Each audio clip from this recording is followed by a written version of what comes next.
There's an option to have there's an option for the intro video you can set. All right, everybody. I think we're live now. Dave Lando, let me know if you can hear this by putting a comment in the chat. I know that you will.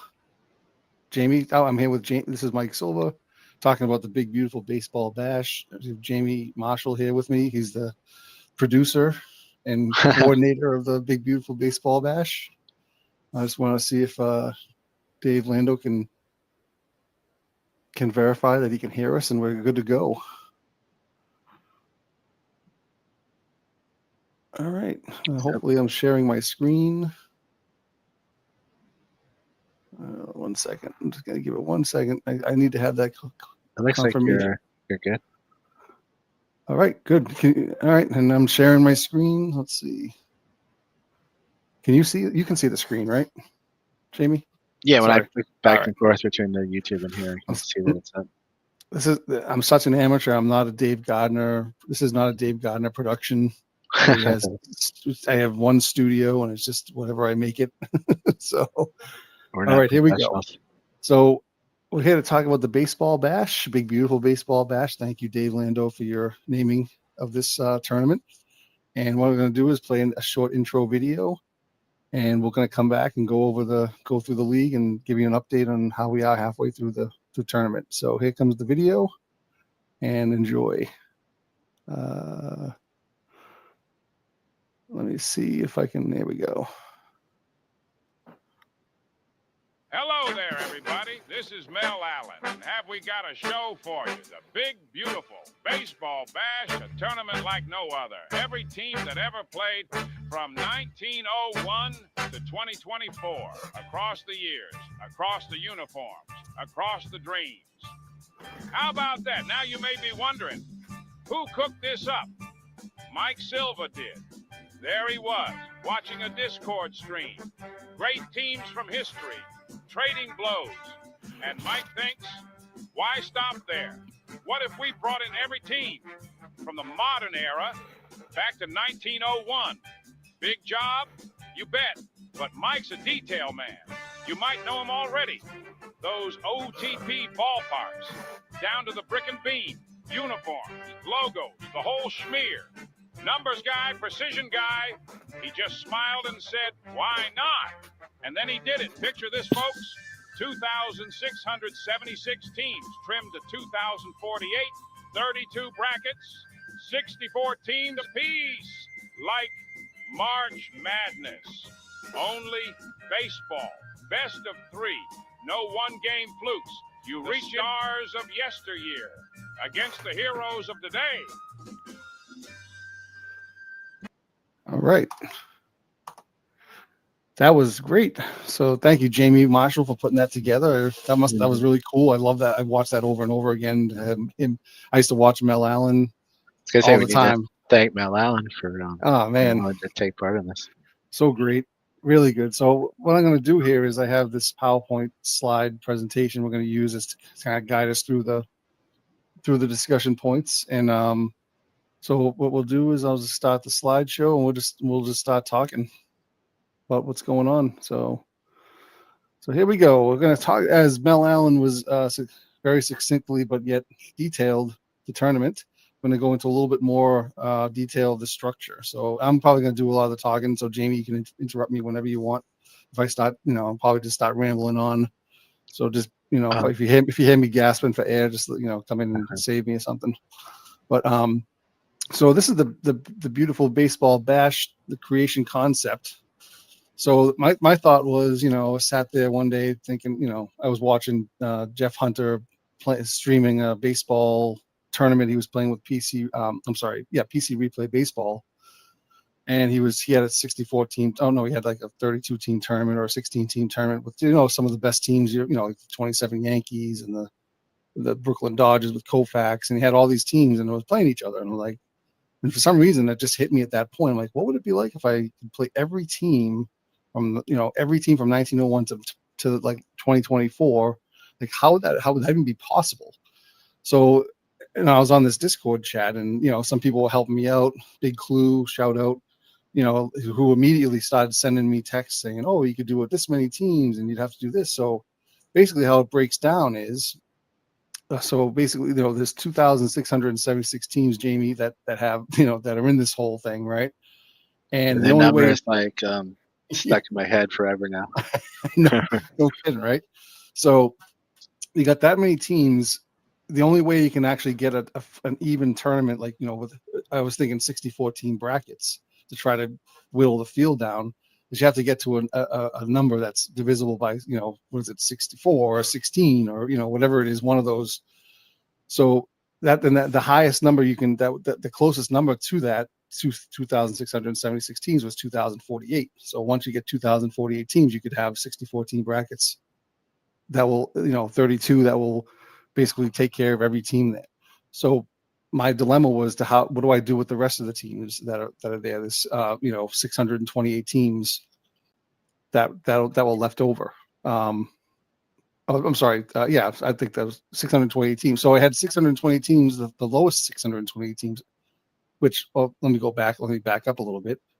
So the teams were seeded. I had to go in and I went through every Baseball Reference, grabbed every season, all the teams' standings, like their wins and losses in regular season, and I organized them into a spreadsheet, which I call my Baseball Bash Bible, which I'll show off in a little bit.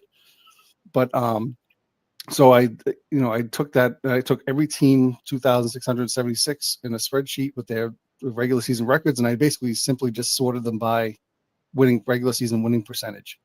And then to kind of break some of the ties or whatever, or try to further, I kind of use the run differential to to see who the better team, to try to get who the higher seeds were amongst the many teams that had the similar records. So that's how I got the seeds. So once I did that, I then, was able to go through and say, okay, I had to use 628 teams to play a preliminary round, just a best of one, to eliminate 314 teams. So that's basically 314 games I had to play in OTP. Just, I didn't play all the full games. We're going to get to that in a minute. But, so I just used OTP, used the historical exhibition feature, where you can actually just select any team from any year to play against each other in an exhibition. And this was at the beginning of this Odyssey. So I wasn't really thinking about keeping all the stats for this. And so I didn't really keep the box scores, for most of these games, but I did keep the scores and the winners and losers, obviously. So we had 314 games to eliminate 314 teams. And once that's preliminary round one. Once that was done, I had to have another 620 teams. So I took the 314 winners of the lowest seeds, and I had them face the next 314 teams, the lowest 314 teams. And then with another 314 games in preliminary round two. And so the winners of those two teams, of the preliminary round two, will then be part of the 2,048 teams. And then we'd have an even 2,048 and ready to go to the 64 team brackets. Now, and also those teams would be probably the lowest seeds in the brackets. So we'd have 16, 15, 14 seeds, as I'm going to show you with the brackets format. So everybody following me so far, right? So now we got the 2,048 teams, just basically set up the brackets. So I went through and I used Excel. I did used some randomizers. I selected the top. Obviously, the top teams were number one seeds. We had 128 number one seeds for the 32 all 32 brackets. There's 4 number one seeds per bracket, just like NCAA March Madness tournament style. So if you think about it that way, so we have 32 brackets, 32 March Madness tournaments going on basically. And so we have 4 number one seeds, 4 number two seeds, all the way to 16. So each one, so basically simply went down the list of the rankings and said, okay, first 128 are number ones, second 128 number twos, and so forth. So we have the remaining team breakdown goes like this. That round one, all the round ones bring it down to 1,024 teams, then down to 512. Round 3 is 256. Round 4 is 128. Round 5 is 64. Round 6 of the 64 team bracket is the final, and that round 6 winner makes the final 32, which you'll hear about a lot. So, So basically what we're doing is so far we've gotten through 16 of these 32 brackets, and we've got 16 winners and that have punched their ticket to the round of 32, which we're going to get to in a minute. So then there's another 7, 8, 9, 10, and 11 rounds to finally crown the overall, all-time champion, which will be fun. So, and just a brief note over here for the game rules, basic game rules. I use OTP. We use the 1980 strategy settings. Jamie and I kind of discussed that. We didn't, I don't know, Jamie, explain like why we picked that. Do you know? I mean, we mainly picked it just because the stats lined up the best from different eras. Not so much the strategy part, but just it was a kind of a more neutral era where there was still power, so it wasn't like dead ball, but there's also stolen bases, and the pitchers' ERAs were kind of what, at least what we grew up thinking, what were good and what weren't. Your standard 2 is really good, 3 is decent, 4 is average, kind of thing. Mm-hmm. So that way the numbers, like once it's done, you can it's easier to look at it and get a good picture of how the players are doing. Yep. Well, thanks. Yeah, I mean, I agree that, and we agreed on that, and that's because the big dilemma here would be how's the dead ball teams going to face, how are they going to fare against teams with DHs and in the 2000s and even in the 80s and 90s, right? Yeah. How is the game itself going to the different way they play the game? And I really feel like with OTP, it's done a pretty good job of kind of doing a little bit of I think with 80, there's a lot of power. You see a lot of power that from this, even some from the dead ball players that we're going to go over a couple of those guys. But yeah, but I still think overall, I mean, as far as parity and how many, and we'll see who's won the bracket so far. I haven't really seen certain teams from different eras having an advantage. Yeah, no. I do see how them play. Sometimes it's a little bit different, but not enough that one style seems better than the other. Right. So we've also using no DH. So Dwayne Motts, if you're out there, you'll be enjoying that. We don't need no stinking DH, as Dwayne would say. We like a clean game. Yeah. All right. So I think we've covered the basics of the tournament, the concept, and how it's going to work. So when we get down to the milestones and progress updates. So basically, we're going to show, this is a thing Jamie and I have created. It's showing all the bracket winners up to date, and along with we call it the series MVPs. So basically I didn't mention this. So each series and each round in the bracket is a 3-game series. So we decided on 3 games because just one game for a baseball team to only have 1 game a piece for brackets like these would be a little disservice, because a lot of baseball is the pitching depth they have, and or they don't have. You at least use most of their pitchers anyway. Yeah, you want to see at least each team should the good teams usually have 3 really good pitchers. The bad teams might have 1 good pitcher, and that's about it. So they're going to need a lot more luck, So we wanted to see that, and we're sticking to 3-game series all throughout the tournaments. And so, and what we do is we started keeping track of every series MVP that in each round. We've kept track of who won that, and now we can get into that later. But this is the list. So what you see here is the year, the team, how they rank overall in the overall scheme of the teams, and who the star player was that series. And mostly was chosen by OOTP. But I mean, looking at the winners too, you can see that, like we were saying, that there really isn't a dominant era. There's a team from pretty much any era, even like the 43 White Sox from like the early Warriors. Yep, found a way to get in there.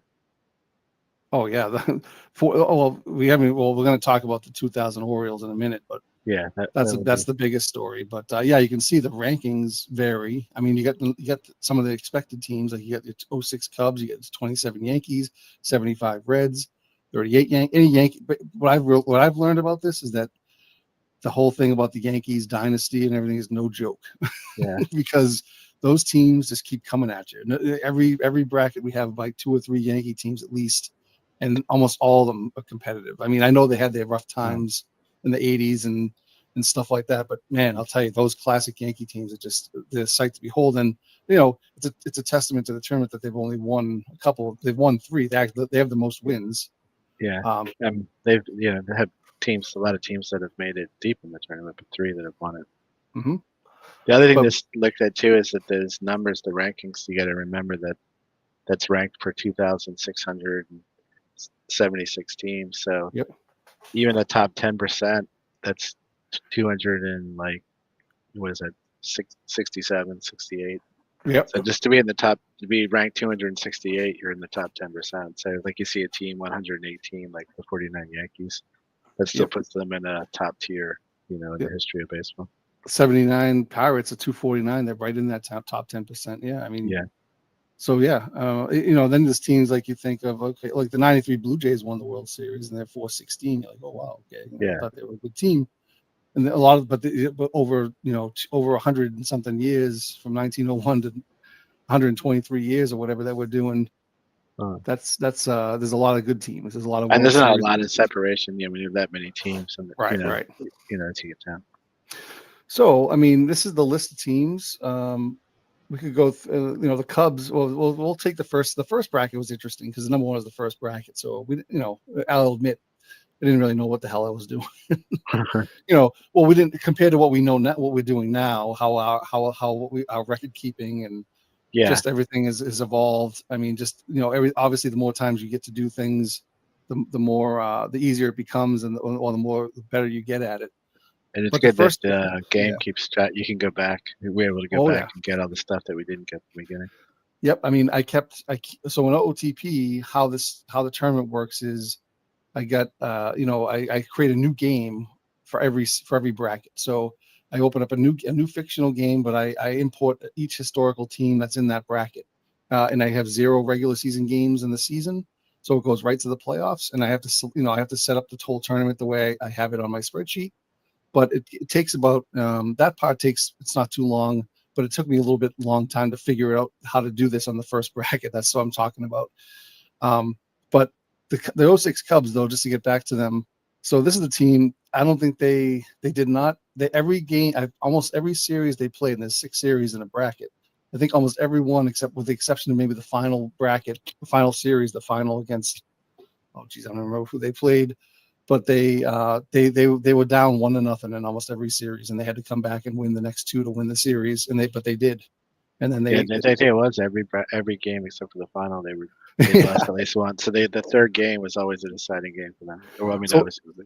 So like I'm sitting there, the first game that they played. All right, here's the number 1 seed. They should wipe the floor with the team that they beat. And then they lose. I'm like, oh man, they lost the first game. Like, what's this going to be like? And then they'd come back and win the next 2. And then the next series they'd lose. I'm like, wow, they're going to be out early still. And then they come back and win the next 2. So it was a lot of fun and very interesting. That was the only team I think that actually had done it like that. So as opposed to like the 27 Yankees who came as advertised, basically they had one little. There was one instance where they were close to getting. They were down to the 9th inning. They were down 3 or 4 runs, and they scored They scored a couple of runs, and they were down by 3, and then down by 2. And Lou Gehrig hit a bases clearing triple to win it. I think that was the only series that they were down. They were tied. Yep, it was. Yeah, but they other than that they dominated. And it was like probably better than more domination than I've seen in any other team so far. Yeah, like the series that they won easily. Yeah. Whereas the 38 Yankees, I don't remember them blowing teams out, but they did. They're the only team I think that's won every game. Like they swept every series all the way to the end, so they won 12 straight through the series. Yeah. So I mean, you can see these little tickets on the left and right hand side that Jamie made. Those are awesome. I love those. He came up with those like, hey, like I don't know, it might have been after bracket 3 or 4 or 5. He's like, hey, what do you think of this one? What do you think of this? I'm like, oh, these things are great. Just it's almost like some virtual memorabilia from the tournament. So it's kind of cool. And I won't lie, when I Jamie and I designed this little, I guess I'd call it a poster or update sheet. And this was made intentionally to look kind of like the Micro League Baseball box from Commodore 64, because I used to have those. I used to love looking at that thing, because it had the logos all around. It was colorful, so I like that. So, Anyway, so this is the list. I mean, we could talk about the 71 Orioles. That was a fun time. Like the all these teams were so much fun to watch. The 79 Pirates were really good. But then, obviously the Cleveland Naps, like that was a big one. I mean, they were a decent team, obviously, but it was just fun to Yeah. see them win something. Yeah. It's- 08 Pirates were kind of interesting too because that was the year that there was obviously everybody remembers the Cubs Yankees, but the Pirates finished like one game behind them. So it's Oh, kind yeah. of a forgotten great Pirates team. Like they were as good as the Cubs or Giants that year. Yep. Yeah, and if you look at the star players, I mean, almost all of them were pretty much who you would expect. I mean, and that's not like those were the best players from that series. It's a short 2 or 3 game series, obviously, but there's a few surprises in there, like Ramon Hernandez from the 2003 Athletics, or Wally Moses from the 43 White Sox. Although anybody from the 43 White Sox would have been a surprise because most of them weren't household names.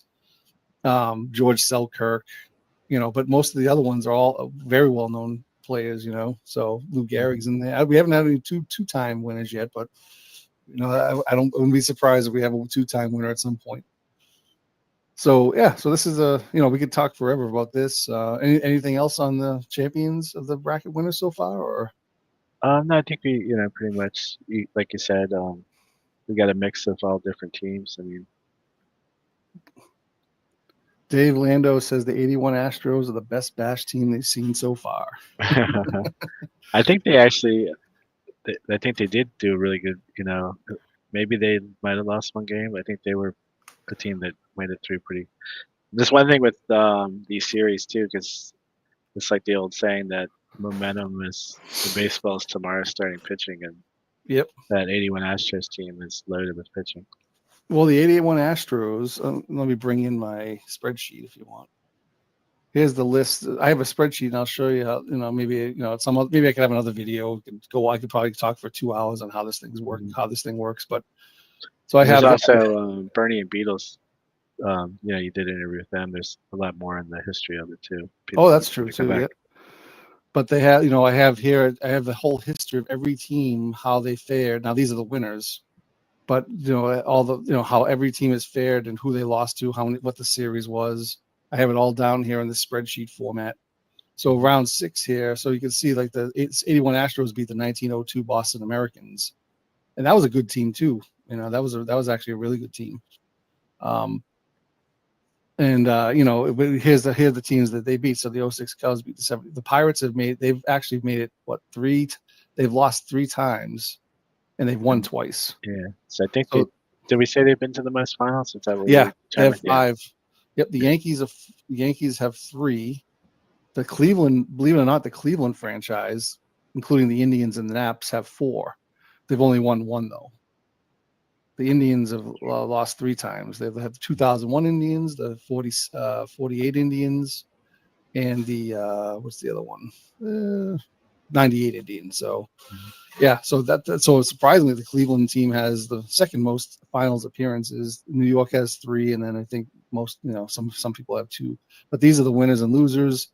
You can see who they've beaten. This sheet really does. It's called my big beautiful baseball bash Bible.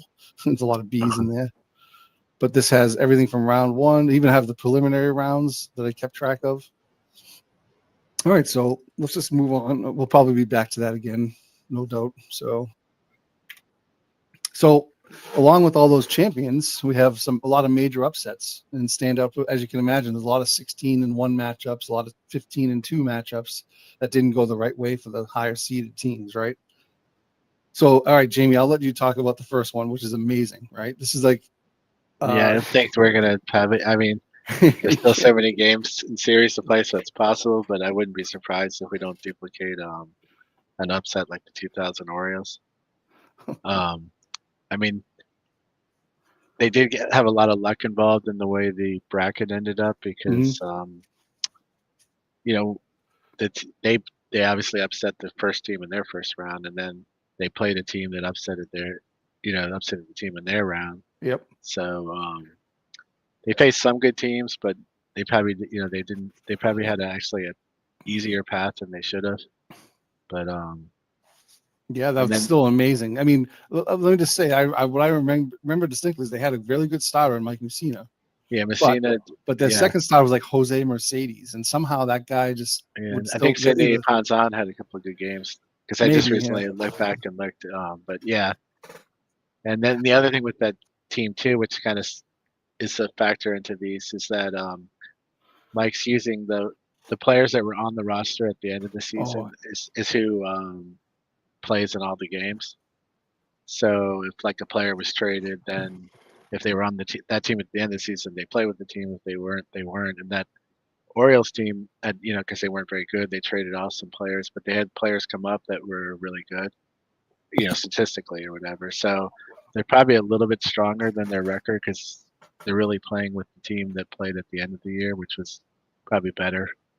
Um, so I mean, it's still a crazy upset. I mean, I'm not downplaying that part, but just a few qualifying factors that just kind of makes this whole kind of tournament setting unique. well, what's his name? Chris Richard, right? Wasn't he the guy? Yeah, Chris Isn't he the Richard. batting leader? Isn't he the batting leader? Or I he think was the so. batting, Yeah, yeah, or right he's up around there. there. I don't He's know if up he had. there.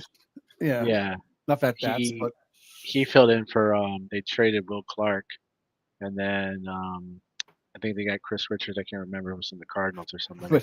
he was like amazing in that He hit tournament. like 13 home runs like the last 2 months of the season. So you know, Oh, in real life, right? In yeah, real real life. life. Yeah, Yeah. yeah. So he obviously, anybody that plays these games knows like when you have those guys with partial cards and stuff that they can play. Oh They yeah, play like their stats. So yeah. But yeah, so that helped propel. Now, obviously, that's definitely an aberration because it hasn't happened. The 15th seed. I forget what their overall ranking was. I already forget that one. uh, There were. Let me just go back 1,888 out of 2,666, yeah, 2,676, right? So yeah, it's pretty crazy, right? and they So they faced a lot of game threes too. So like they had to luck was on their side. That yep, not get eliminated. we've had 3 16 seeds. Other than that, right? The best, the most other biggest upsets, and that the ones that went the furthest, had 3 16 seeds and make it to the fourth round, which we call the logo round. Now, the logo round was came up with because this is the round on my. I have another PowerPoint spreadsheet. Let me just see if I can open this up real quick. I didn't even think to open this up, but this is my. What I do is I take the brackets for each one, and These are so what get posted on Facebook a lot. yeah, you've probably seen these if you followed any of this tournament at all. But so the logo round is this round 4 where actually there's enough room on the sheet to actually put the team's logos on there. so it's kind of neat because once we get to round 3, like, oh, who's going to get their logo on the bracket? You know what I mean? It's kind of cool because sometimes like it'll be a team that like these round 6, these 16 seeds. Let me just go back. Where was I? You're breaking the upsets. Oh yeah. So here we go. So we got the 1918 Tigers who just played bracket 16. They beat the number 1 ranked 2020 Dodgers, the 28th ranked 2021 Athletics, 2021 Brewers. They would beat a lot of the 2020 teams. And then they ended up losing to the 1948 Indians in the round 4. And then you got that the 20. one Yeah. game. I was just gonna say that game because it's fresh. I still remember it, but it just had a really good image because Ty Cobb came up to bat it was in the 9th inning with 2 outs, winning runner on base, and he was facing Satchel Paige. I just think that was just so cool. Yeah, that was cool to have 2 super Hall of Famers, great Negro League player and all that, squaring off against each other at the end. And he grounded out to second, I think, if I remember correctly. Yeah. But hey, Ty Cobb has been a beast in this tournament too, though. Yeah. So him, Honus Wagner, everybody you would expect. And he pretty much carried that Tigers team to that round, I think. Yep. So we got one of Jamie's teams near and dear to his heart, the 2010, well, at least the Washington Nationals, or he's from that area. So 2010 Nationals made it to the fourth. They also made it to the logo round. They beat the 1928 Philadelphia Athletics to start it off. But then they some of these teams had some easier paths. As you can see, they beat the 87 Mariners. The 87 Mariners made it to the third round, and then they lost to actually the 2012 Padres, which is a 14 seed. So that was there was actually a chance they could have gotten a lot further if they beat That them. was, if I remember correctly, that bracket was the bracket of the upsets. Yes. There was yes. just one upset after the other. Yep. Some brackets, all the top seeds won. Some in certain rounds, some we've had all the top seeds win. Some rounds we've had every team sweep. Some rounds we've had every team go to 3 games. It's just all different things. We've seen all different kinds of. So we got the 21 White Sox. They beat the 1993 Giants. So they beat the number 1 seed. And then we got a number of 15 seeds that made it to the logo round as well. 1929 Brooklyn Robins. They fell to the 54 Dodgers. The 1989 Pirates. They fell to the 63 Phillies. 42 Pirates. A lot of Pirates teams in here. You'll see. They did beat the 1906 Pirates in the first round. And the 2011 Kansas City Royals lost to the 07 Cubs, who were pretty good too. That Cubs team, those Cubs teams that year, those years were great. And then I can see I listed just other 16 seeds that beat number 1 seed. So you can see some of the teams that have lost to 16 seeds. Standing out to me, the 98 Astros. I think the 60 Yankees were 40. Any Yankees team was pretty good at that time. The 04 Giants were really good. So we've got Jamie. Oh no, I was gonna say I just remembered the '79 Mariners was from the very first bracket. That was like, oh yeah, we're like, this team's gonna keep going or whatever. Yeah, that was fun. Yeah, those Mariners. And then the thing about it is, in this game, in this tournament, we play. The way it's played is we play, every game we play every game on the screen, but we only play the first inning out in OTP. Then we sim a half an inning at a time until we get to the 9th inning. So we get to see some of the games, some of the each team, some of the players, and then we play the 9th inning. So we get a chance to see most of the players, and if it goes extras, we'll play extras. And what we do is I have all the uniforms. I create all the uniforms I've made. All the socks and the pants and the jerseys and the numbers and the fonts. That all goes into every bracket. We set that up. I spend hours setting these up and getting all the uniforms. So when you see these teams like the 1979 Mariners and see their old uniforms and all these powder blues and the yellows, and it kind of romanticizes it for me, like, because it's the time, those are the years that I was alive. I grew up, and I was really too young in 1979, but the 80s were my jam. And that's that when I see those uniforms, you kind of have to root for them a little bit more. You know what I mean? And I think, Jamie, you probably feel the same way, like when you see certain teams from the 80s or whatever. Yeah. Sometimes you just teams you didn't really know, and then you start becoming a fan of them just by watching, because you get a chance of just seeing every team, that ever was at some point, or at least since 1901 anyway. Yep. And obviously this whole thing's been a great learning experience. I mean, playing in that Field of Dreams League, I've learned a lot of good players, a lot of Hall of Fame, but this tournament gets you to know some of the not so famous players and some of the funny names and the nicknames that you see. And different uniforms, like the uniforms are great. Yeah, you don't know, like I never knew they wore a uniform that looked like that. It's just yep. So let me just go. Let's bring it to our overall franchise winning standings, basically. Now this is sorted by winning percentage, and it's grouped by all the teams based on their franchise teams. Like, so the Yankees, the first team is the actual current team, I guess you'd call it, and then any other teams that they had, if they had name changes or they moved or they're part of the same franchise, I counted those wins and losses for each one. So you can see the Yankees, no surprise, of their up in first place. Actually, not by much by the Houston Astros, who are coming up a close second. They've actually put a good showing. Not as many games played as the Yankees overall. Obviously, they're not in the league as much, but their winning percentage is excellent. And they actually have a team representing in the final 32 as well. So then the Tigers, the Florida Marlins are actually up there, but they've played very little, and they're only 5 games above 500. But Jamie, as you can see, and I think as this tournament goes on, every team's going to play, and sometimes we have franchise teams playing against each other in tournaments, right? In some of the rounds, right? A lot of times you have like so they each other up. Yeah, so I mean they cancel each other out. I think most of the time, most of these teams are going to just settle around 500 at the most. There's going to be a lot bigger 500 number of teams, and then there'll be obviously the ones that are a few of them that are really good and a few of them that are really bad. So you can look at this list and And yeah, because there's still 1,000+ teams that haven't Oh, played yeah. yet. So Yep.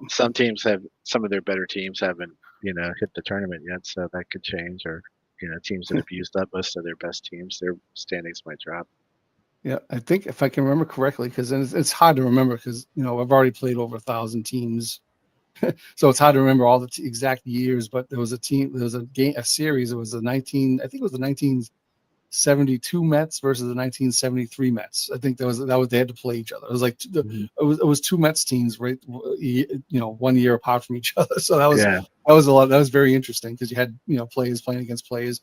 And I think Jamie featured one of the stories with Jack McDowell he pitched against Jack McDowell one Yeah. time. It was the first time that if it happened before, we didn't catch it, but that was the first time we remember where it can only happen because we don't have a DH. So Yeah. it was McDowell when his first year with the Yankees versus McDowell in his last year with the White Sox. So I think they were just a year apart as well. Yep. It's Mhm. so you run into some of these fun things like that, and it makes the games interesting to watch, and and then what I'm looking forward to, which I haven't really seen much of, is fathers playing sons and brothers playing. Brothers playing brothers are kind of more common because they were at the same time, but grandfathers playing against grandsons and things like that. So and every time I see a name that looks familiar, I'm like, oh, I wonder if he's related to so and so. And then, of course, we'll look it up in baseball. Right? Oh, yeah, he is. Like Irish Musial and Bob Musial. Yeah, okay, they're brothers. And stuff like that. It's pretty cool. And there's time when it's done, you can go back and mine through it all, and you might Oh find yeah, stuff that you never caught while you're playing it. yep. So as you can see, the Texas Rangers have a lot of work to do. Although they have a couple teams I can think of that did pretty well, but most of the teams are just the Tampa Bay Rays. That's kind of like they're more like the Devil Rays, kind of more than the Tampa Bay Rays. But the Braves franchise is pretty maligned. They got a lot of games, but you can see the Orioles. I was telling Jamie this before. Previously, before I grouped everybody to the franchise, I had like the Orioles and I had the Browns separated. And when I separate the Orioles and the Browns records, the Orioles are much higher. The Orioles teams themselves do much better. The Browns are kind of dragging them down because the Browns really weren't that great. So Yeah, they just had a small period of being good. Yeah. So the Orioles teams are much better than but of course it's just a problem because they were part of the franchise with the Browns. But so this is a cool little thing to look at. And so like I said, the standings they don't mean a whole lot. It's just fun to look at, see who has the most wins and the most losses. Now this includes the preliminary round games as well. The two preliminary round games. There's only one game per round for the preliminaries. Yeah, because So I remember the Phillies had a ton of really bad teams in the preliminary rounds. So the fact that they're over 500 shows how good the teams that are actually playing in the tournament are doing pretty good. Yes. The Senators too had a lot of teams in there. But the Senators had some good teams, which I just learned. They had some. There was a period of time where they were pretty decent. Mm-hmm. So this brings us, Jamie, to our first half All-Stars. Now this is fun.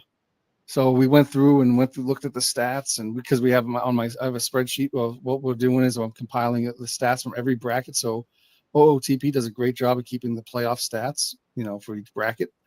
And so I can just easily export the stats to a CSV, and then I merge them all into one main CSV file or Excel file.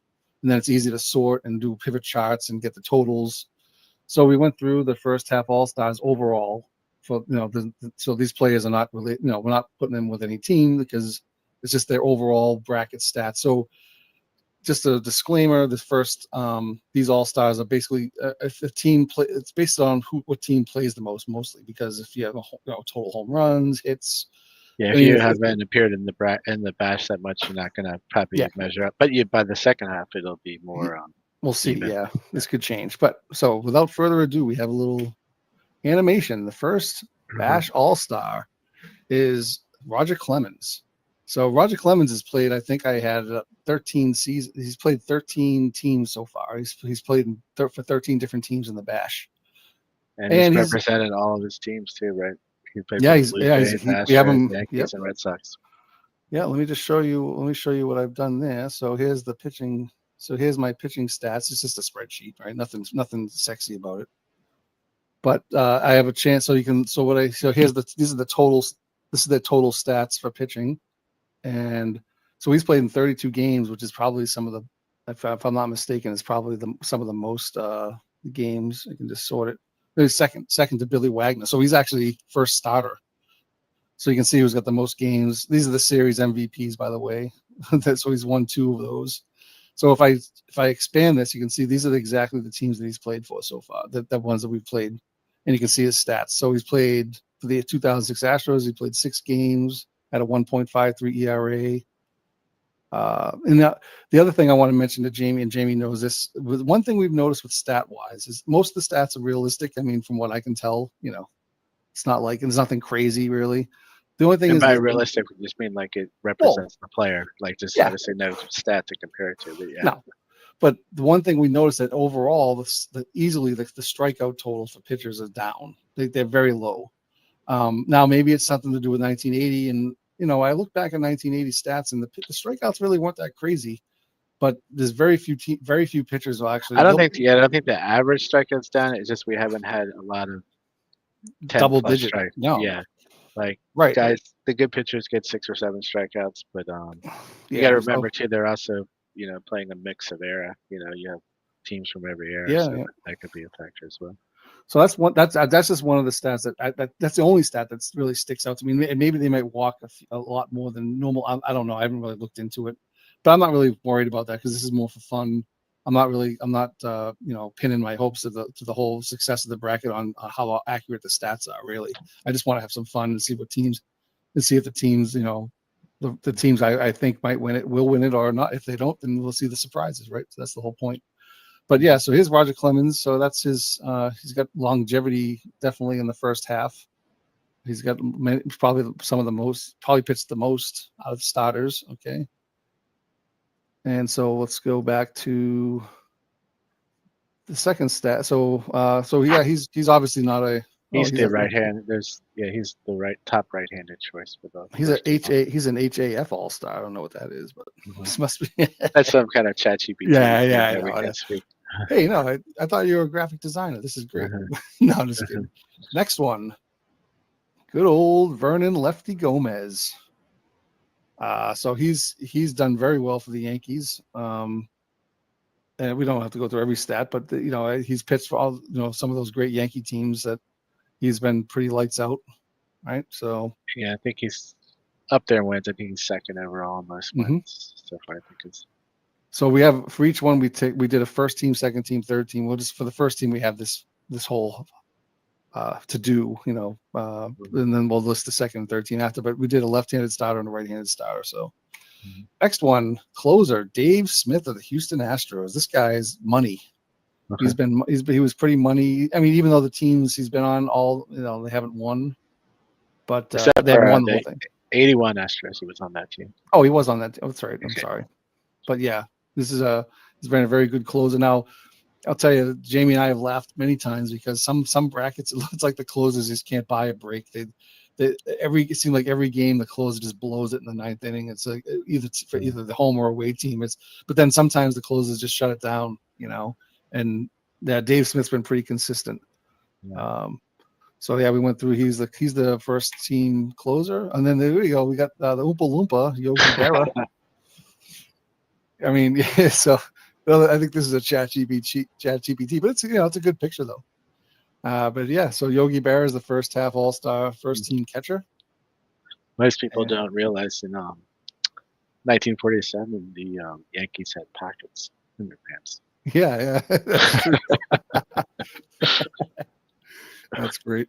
Is that true or is that? No. That's I mean, it's not true. I think you think he just made it. He didn't know what to do with it because the image and probably just said, "Oh, I set his hand in his pocket." Well, it's close enough, I guess. Yeah. All right, next one we got Pops Willie Stargell at first base. This guy, oh man, great story about this one, right? So, another factoid about how we prepare each bracket is now James probably since halfway through the halfway point, we decided, we looked at the teams and sometimes like the rosters, because they're end of season rosters, they're not exactly constructed by the AI very well. Like there might be some players or some players on the starting lineup that might have only played a game or pitched an inning. So what we do now is, aside from doing all the uniforms and spending all the time doing that, we also go through each team, Jamie and I, and we go through and we look on Baseball Reference for each team and see who played the most games, try who would be who makes the most sense to be on the roster. And we pick the top 3 starters for each team that were the best on that season. And then we just make sure that for the lineups, for the batting orders, we just make sure that the players that played the most games or that played in the starting lineups were in the starting lineups. And then we let OTP just figure out the batting orders. So anyway, with that said, when it came to I forget what his rookie season was like. What was it? I can't remember what his. It was rookie season. early 60s. Yeah, 60s, 62 or something. And Willie Stargell had maybe 15 games played. I'm like, oh, this guy, we can't start him, right? So we had him on the bench. So we're like, oh, we'll just, he'll come in off the bench. Maybe he'll pinch hit here and there. So during one of the games, sure enough, they're down by like 3 runs in the 9th inning and bases loaded. And who walks up to bat but Willie Stargell, rookie of the team, and what does he do? Hits a home run down the left field line to win the game. It was like amazing.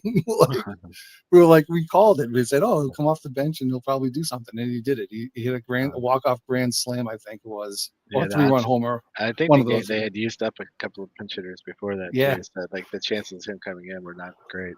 But aside from that, obviously his 79 Pirates won the punched their ticket to the final 32. And that's he where was instrumental in that. Earned his All-Star appearance. So yeah, so he didn't make it just because of that story, but he's been really good. So next one, we got Joe Gordon at second base. Now this guy was fun to watch, and actually, from most of the memories I have from this is from the Indians, not so much the Yankees. Well, there's a couple of Indians memories. Yeah, I think he just seems like he's consistent on every team.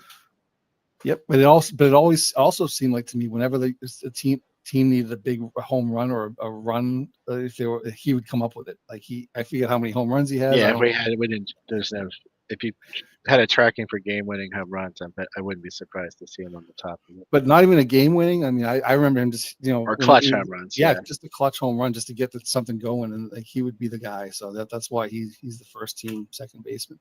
Look at this guy with the glasses, huh? Dick Allen, this guy just dominant. And in fact, I'm going to bring his stats up. I was going to say he could make a case for at least someone that played as much as has overall MVP. Let me zoom in a little bit here. Dick Allen. Where is this guy?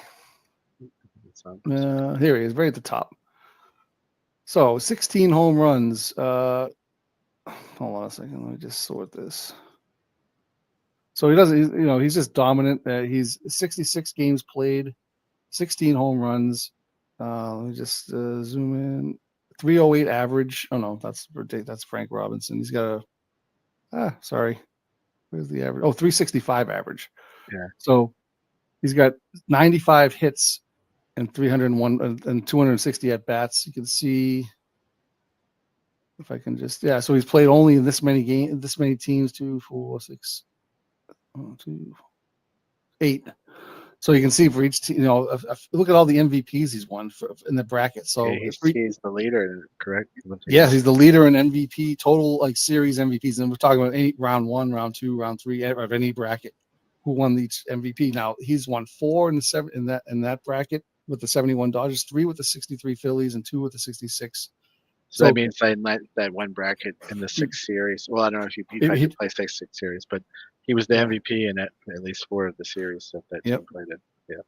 So 7 home runs he had with the 63 Phillies. So yeah, the guy he's just consistent. Just really consistent. 25 ribbies with the 63 Phillies, 14 games. So yeah, he definitely deserves that. I mean, probably one of the most deserving players on the All-Star team in the first team. I think he would make. It's a great picture too. I would have never guessed he had those glasses for real. Yeah. And we got Honus Wagner, of course, my man Honus. So he's obviously I don't even know what to say. Just the guy's just solid every time. Yeah, he's Pirates another one. You could just put him pretty similar to. He's kind of a cross between Allen and Gordon as far as clutch and top hitter, as you would expect, obviously. Yep. Ty Cobb. Hits with another one. This guy, here he is, Mr. Baggy Pants. Looks like a stuffed animal almost, like But that's Ty Cobb. Yeah, we got another guy who needs no introduction. He's the first half outfield first team. Yeah, things that get like a 370 average. Yep, Jim Edmonds here makes it. This guy he's been pretty clutch. And the Cardinals have been they've been a pretty good team. They might not have made the finals every time, but they've had a few pretty good deep runs. They did win one. There's so many outfielders with good stats, but I think what Yeah. separated him was he had like 5 series MVPs. Yep. And we have George Herman Babe Ruth. So he's the leader in home runs. Both for a bracket and career. Yep. Or tournament. Well, back to my bash thing. I just wanted to show you. We do keep records.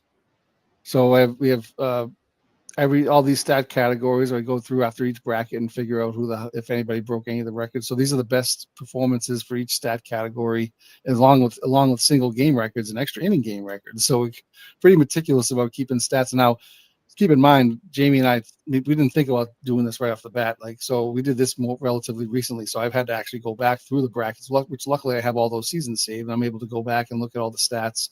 And if we want to go back, and we have the ability to look at any game replay in our OTP, because it gives you the ability to look at the highlights or the whole game replay. I can go back to any game. I saved all the seasons up on my MediaFire. It's like having like the games on like if anybody interested, they could. Yeah, they could download the 2 gigabytes for 4 different brackets, or you can look at them and do whatever you want. But anyway, we have the home runs Babe Ruth here with 8.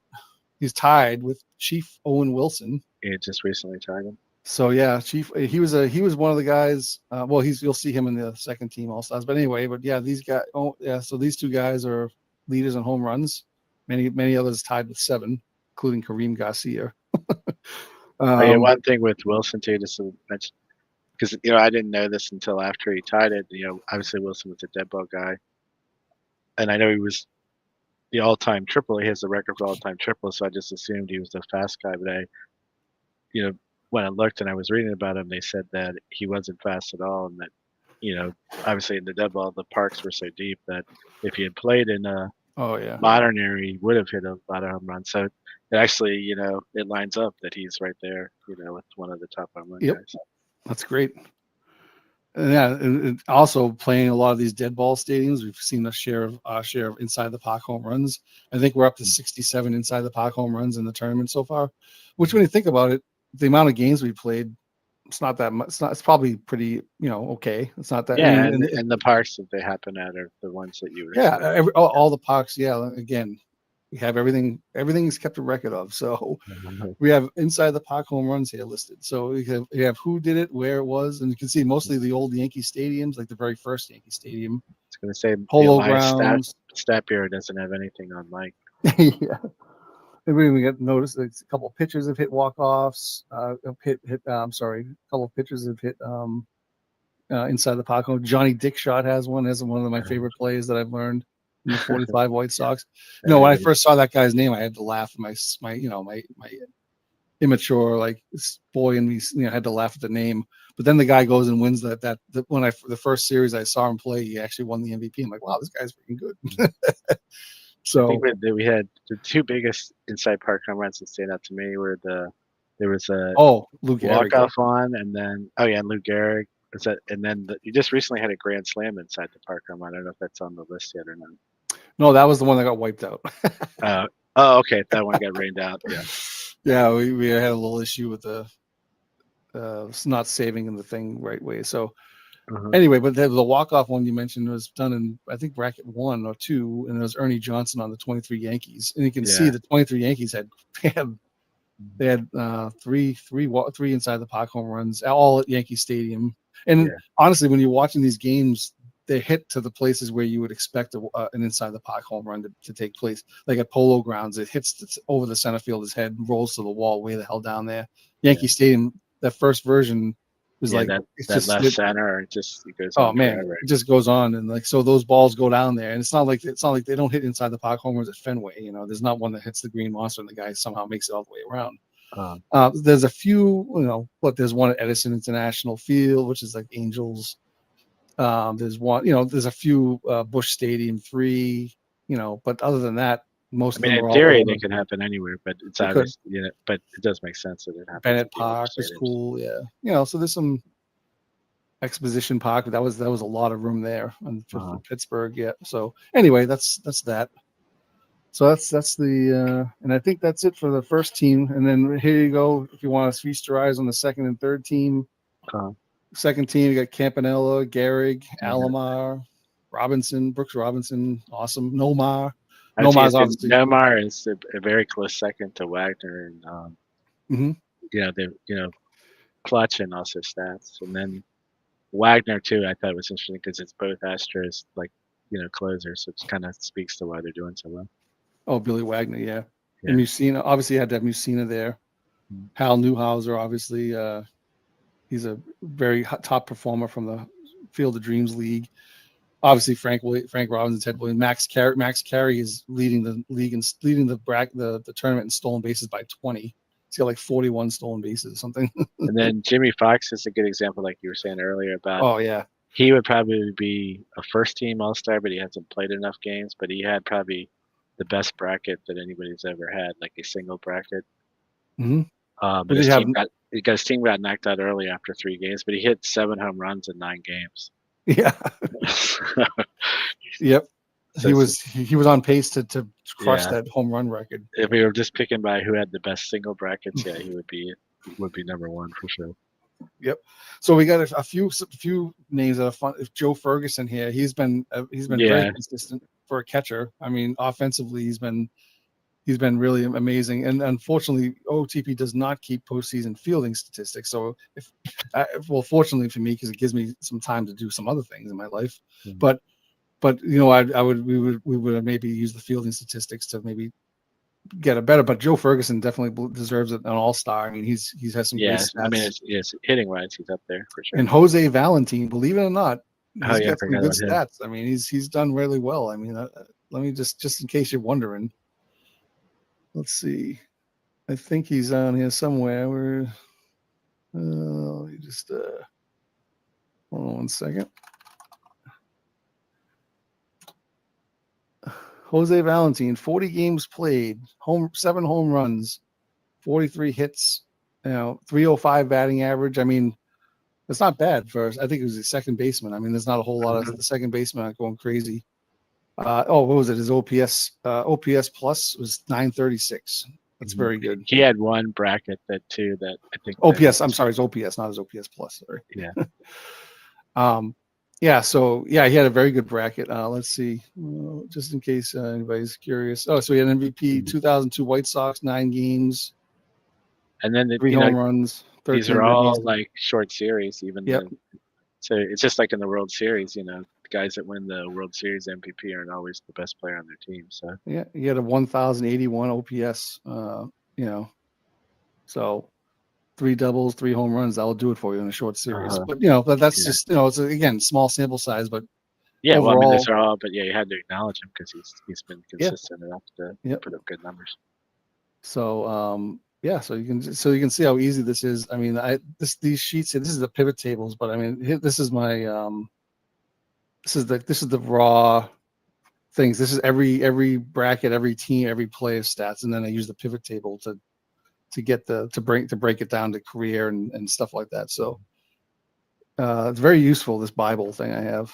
So Nomar Garciaparra was one of my favorites, obviously, because I love that guy. He was on the Red Sox. So all right, so then next we got statistical leaders and player spotlight. So these are like I want to talk about just some of the performances and some fun things that happened in the first half. So the first thing we'll do is the statistical leaders. So Jamie, again, the master with AI here, created some nice 70s, like I think it's 70s baseball cards. Yeah, I think it was like the old leaders. 1980s baseball card or whatever. It was, I think, 80, okay. Yeah, but it was close enough. Yeah. These are the leaders. So you got Dizzy Dean, Lefty Gomez, Hal Newhouser. And this is for us. This is actually for a single bracket. This isn't career. Oh yeah, I'm sorry. Yeah, this is the best one for a single bracket, right? Mm-hmm. And then we got the basically the home run leaders, and giving you there you go. Jeremy Burnitz is there. Mm-hmm. So that's the most for a bracket, obviously. So Hal Trotsky had a really good bracket in 15. Yeah. I mean, but again, Hal Trotsky's team, I think, was knocked out maybe only halfway through the bracket. So I mean, he really could have done a lot better. Yeah. And the names just speak to your tournament so much because you got like Jimmy Fox, Babe Ruth, obviously, Oh, yeah. and then dead ball guy Mike Donlin, but then Kareem Garcia's in there. Lance like, you know, Berkman. yeah. Yep. I mean, it's such a good mix. Yeah, it is. That's why I thought that list was just interesting, just from the mix of players. Yep, and the eras, yeah, it's definitely cool. I love this thing. Yeah, Jamie and I, we play almost every night at 9:30. We get on Discord and we start to play bash games, and it just doesn't get old. We just play it, and it doesn't matter. Like we're just waiting to start them. As soon as we finish one, we do all the stats and the awards and all the stuff we have to do, the brackets. And the funny thing too is both of us are super into strict historical replays. And not so much crosshair. I mean, I don't mind watching them, but I never really have done them, and we've just been hooked on this, so. Yep. So yeah, and for me personally, like I just this is just like it's just amazing to me. Like I'm not someone who likes to do one-offs, and I don't mind. People can do one-offs if they love to do that, but I need to have like a goal. Like if anybody knows me, I had just started this cards and dice thing. I found this whole community recently, a couple of years ago, and so far my only projects have been the whole 1986 season, which I completed every game, and now I'm at the All-Star break in the 1987 season, and then this thing. This is the only projects I've worked on, and that's kind of how I am. I guess I'm just anal that way. Yeah. But anyway, this kind of works out like seasons too, because like each bracket is almost like a season. Yep. So and then it does kind of work that way. And we're keeping stats like the seasons, like leaders and record holders, and it's just a lot of fun, Yeah. So the Bash's only no hitter, Steve Carlton, which is kind of surprising in itself that we've only had one. Yep, that's a nice action shot of Steve Carlton. Although it looks like he has a bad ankle injury, it's just kind of hanging off there. He's very flexible. Yeah. So that happened at Milwaukee's. And that wasn't ChatGPT. Miller Park. That's, no, I know. Actual out of the park. Yep. So this is another great. I don't know what this is from a certain year baseball card, or if it's just. Yeah, I'm trying to remember. It was some set that Topps put out. It was like great baseball moments is what I used for the format. Yeah. So the 1971 Cardinals won that one. That was fun because this was relatively recently too. And I think Dave Landa was online too, and we were watching this one. Jamie, me and Jamie we were saying to each other, geez, like not all these games we played, not one no hitter yet. I mean, finally we got one. It was great, So, okay, and then the next one, Bobby Mercer. Up to this point, up to the halfway point, the only player to hit 3 home runs in a game. So that's an action shot from his. We were able to go back, as I mentioned, with the fact that we can see the replays. We were able to go back and take action shots like this from different angles and OTP. That's what we use for our MVP, series MVPs. But yeah, so this is great. I think we recently we did start bracket 17 because we can't keep us back, even though we have, haven't done a show yet. But early in bracket 17, we had another 3-run home run. I don't want Chief. Yeah, we can save it. I won't say Chief Myers. Okay, yeah. Chief Myers hit 3 home run. Yeah, that was pretty cool. Uh-huh. But I said, we can't even talk about it because it's not the first half. But we just did anyway. But whatever. But yeah, Bobby Mercer against the 91 Braves hit 3 at Yankee Stadium. That's a nice shot of Yankee Stadium. Mm-hmm. Okay, so then we get a wild and crazy game here. Fred Luderus. This is a funny guy. Like this is one of the craziest games we've had. And this is one of those ones where it probably may not be duplicated. Nope. A 40-run game, and I think 42 hits. Fred Luderus set the record for most RBIs so far in the tournament. He had 8 in the game. Yep. And then the list right there is the Senators had a 14-run inning, and that's the list of who came to bat and what they did in that inning. And then it's the Phillies pitcher. I don't remember which ones. It was probably multiple that were in the inning that time, but they threw 52 pitches, which wasn't that bad for having to face 17 batters.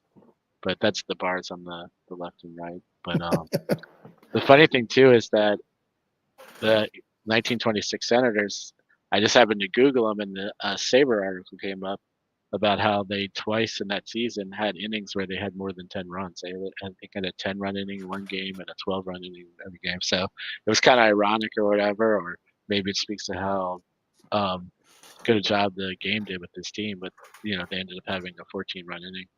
Yep. And then this game, the Senators obviously had a Yeah, 14-run inning in the 5th inning, and then actually went down. They were losing because the Phillies came back and got a 10-run inning. And then the Senators chipped away and won it 22-18. So that was might have been crazy. the one of the craziest just sim baseball games I've ever seen. That was good. That was great. Yeah, and I think it was at Griffith Stadium too. I think it was in Washington, if I'm not mistaken. Yeah. Was it at? Was it? Oh no, it was at the Baker Bowl. Yeah. Oh, was it Baker Bowl? Okay, sorry. Yeah, Yeah, it was at the Baker Bowl. cool. Mhm. Yeah, so that's a great story.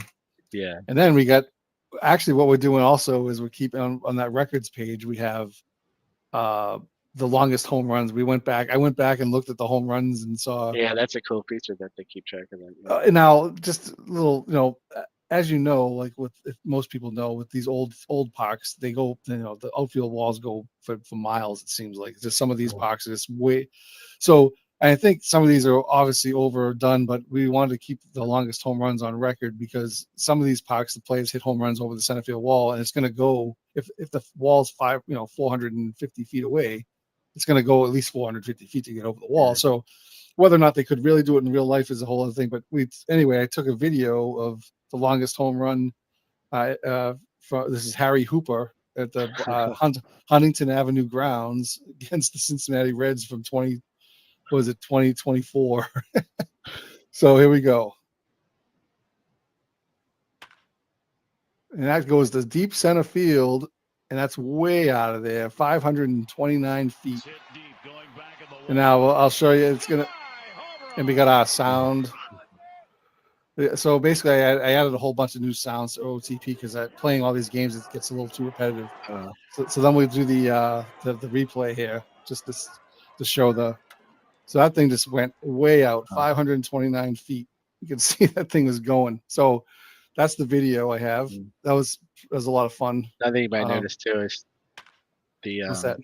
Oh, the Bash tournament is very safety conscious, so that does require all players to wear batting helmets, regardless of the era they played in. Right, exactly.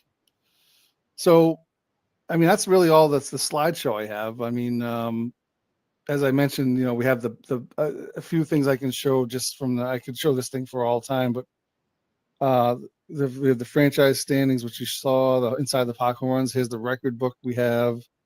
This is the master list of all the teams. I mean, this is just the teams that won.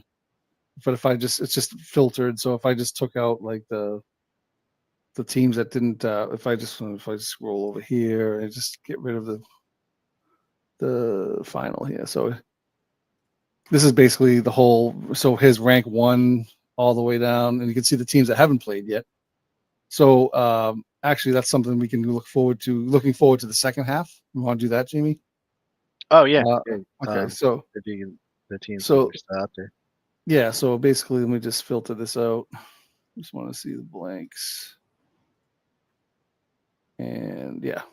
So these are the top seeds of the top teams that are left, right? The number 1 seeds anyway. So we got 2022 Dodgers, 1919 Reds. I'm trying some of the teams that stand out. The 86 Mets are somewhere in here. And by number 1, that means when they are assigned to a bracket, they'll be one of the number 1 seeds. Well, these teams here from 1, well, I can tell you actually. Let's see if I have this. No, I don't want this. Yeah. So yeah, the 1 seeds will be assigned the number 1 seed. Mm-hmm. But you can see the rankings here. So we already have 16, 17 rank. So we have from 18 on. Yeah. So these teams are the 86 Mets are on here, 15 Red Sox. Yeah, 69 Orioles. 61 Yankees. 61 Yankees are still there. So we haven't played them yet. That'll be fun. 69 Orioles. Yep. 46 Red Sox will be good. But so we still got a bunch of really good teams, a lot of older teams, and this strictly by wins. 2021 Giants had 107 wins. And when you're talking about, like you said before, if there's a few rankings were less than 1% difference in yeah, a lot of these teams had the same percentage, and that's when I used Yeah, there's not the numbers don't really I matter use as like much. run differential. Yeah, it's not really. Again, it's just regular season win totals, but it's Yeah, I probably mean, the best thing you to had to do. see them one way or the other. But just in case Yep. anybody like, why aren't they 60 and they're 45? That doesn't make sense. Yep. And so the other tab I have here is this is every season, and then how many teams were in that season, and then how many have been eliminated so far. Mhm. So you can see there's a lot of teams being eliminated. If you go all the way down, a lot of the later teams have a lot of teams been eliminated, but they have the most teams is 30 teams per season. So we're at 61.2% teams eliminated so far out of all teams in history. Mhm. So we're well past the halfway mark thanks to the preliminary rounds. So that's why it's a lot higher. So there's 624 teams were eliminated in the preliminary rounds, which is why that number is well over 50%.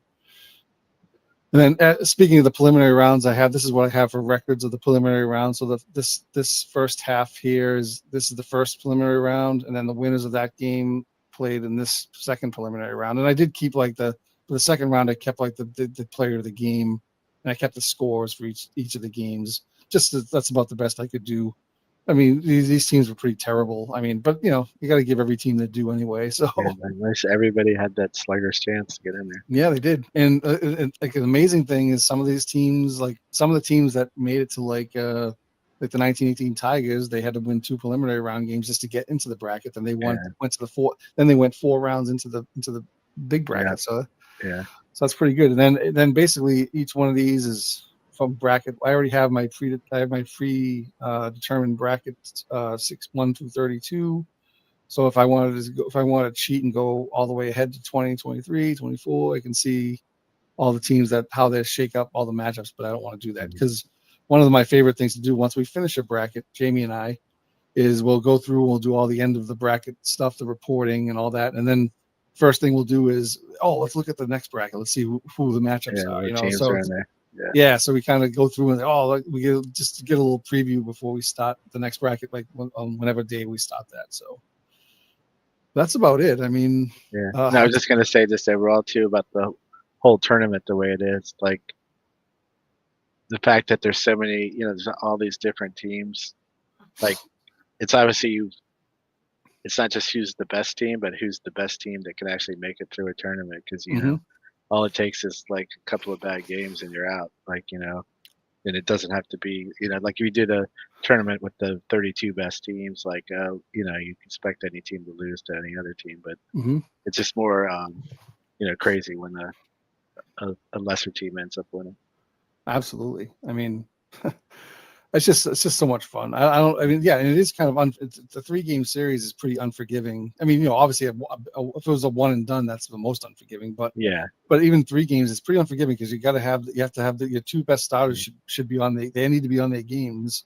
And we've seen a lot of situations where the best teams, their best starters haven't done well at all. So, like, what was it? We were talking about was it Christy Mathewson or Grover Cleveland Alexander? Yeah, Grover Cleveland Alexander. I think he was having a rough go of it, like lately. Yeah, if someone's had bad luck that was a Hall of Famer, I think he would be it. Maybe got some good seasons left. He'll redeem himself. Yeah. So, I think Jamie, anything else you want to add? I mean, I think he covered enough for the first half, and then, like I said before, the whole Mike goes into a lot more detail explaining it on the diamonds and dice that he did with Bernie and Beatles last month. Yep. You go to their channel and find it. It has a lot of good stuff in there with the interview with Mike that he did with them. Yeah, and I think we may do something. Now that we got this one out of the way, and we thought about this for a while now, just doing this. But we might have some other update shows, minor ones. If there's something that happens that might be fun, we might. Yeah. Maybe we'll get on here and talk about it. But other than that, we could look forward to a wrap up of the 32 team brackets. Yeah, for sure. When you get into it, we'll do a wrap up of that and a preview of the final 32 bracket, which is going to be fun.